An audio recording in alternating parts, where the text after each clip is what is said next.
प्यारे विद्यार्थियों, आज अब हम अपनी नई कविता लेके चलते हैं उत्साह, जिसके कवि का नाम है सूर्यकांत त्रिपाठी निराला।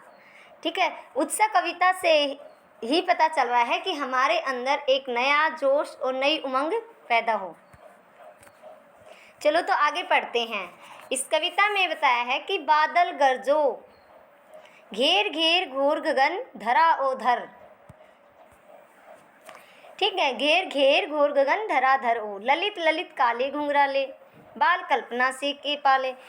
कवि कहता है कि बादलों से गरज बरस कर सारे संसार को एक नया जीवन देने की प्रेरणा देते हुए कह रहे हैं कि हे बादलों, तुम गरजो, तुम सारे आकाश को घेर कर मूसलाधार वर्षा करो और घन घोर बरसो। बाल कल्पना कैसे पाले, मतलब कैसे हो तुम हे बादलों, तुम अत्यंत सुंदर हो। तुम्हारा स्वरूप सुंदर काले घुंघराले बालों के समान है। विद्युत छवि उर्मे कवि नवजीवन वाले, तुम अबोध बालक की मधुर कल्पना के समान पाले गए हो। और तुम हृदय में क्या देने वाले हो? बिजली की शोभा धारण करने वाले हो। विद्युत छवि उर्मे कवि नवजीवन वाले, तुम नया जीवन देने वाले हो, हृदय में नई चेतना पैदा करने वाले हो। ठीक है, वज्र छिपा नूतन कविता फिर भर दो। कवि कहता है कि तुम नवीन सृष्टि करने वाले हो।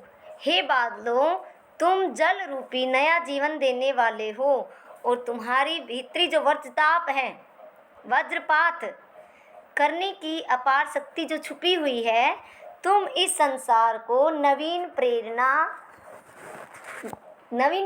भर दो। ठीक है, जीवन प्रदान कर दो। हे बादलों, तुम गरजो। बच्चों, कविता के अंदर संबोधन शैली का प्रयोग हुआ है, क्योंकि कवि बादलों को संबोधित करते हुए लोगों के अंदर एक नई चेतना और क्रांति के भाव पैदा करना चाहता है। ठीक है बच्चों, बादल गरजो, विकल विकल उन्मन थे उन्मन। बच्चों, उन्मन का अर्थ होता है अनमना सा। ठीक है, जिसका मन कैसा हो? उदास हो, अनमना हो। विश्व के निधाग के सकल जन आए अज्ञात दिशा से अनंत के घन, तप्त धरा जल से फिर शीतल कर दो। कवि कह रहा है कि तुम जीवन में एक नई दिशा प्रदान कर दो। हे बादलों, तुम गरजो, सब में नया जीवन भर दो। गर्मी के कारण जो गर्मी की तेज ताप के कारण धरती के सारे लोग बहुत व्याकुल हैं, बेचैन हैं, वे उदास हो रहे हैं। अरे बादलों, तुम सीमाहीन आकाश में पता नहीं किसी और आकर सब तरफ फैल जाओ। मतलब अज्ञात दिशा से आए अनंत के घन, अनंत जिसका कोई अंत न हो, घन बादल, तपती हुई धरा धरती को, ये तपती हुई जो धरती है, इसको फिर से शीतलता प्रदान कर दो। हे बादलों, तुम गरज गरज कर बरसो और फिर धरती को शीतल करो। यहाँ कवि ने बादलों को आह्वान किया है, बादलों को काले घुंघरालू बालों के समान सुंदर बताया है।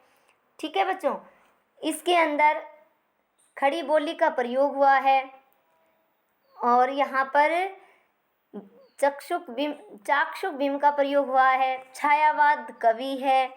अनुप्रास अलंकार है बच्चों, घेर घेर घोर गगन के अंदर, ललित ललित के अंदर पुनरुक्ति प्रकाश अलंकार है। मानवीय अलंकार किसमें है बेटा? बादल गरजो के अंदर। ठीक है बच्चों, आज की हमारी कविता यहीं तक। इसका दूसरा भाग हम कल पढ़ेंगे।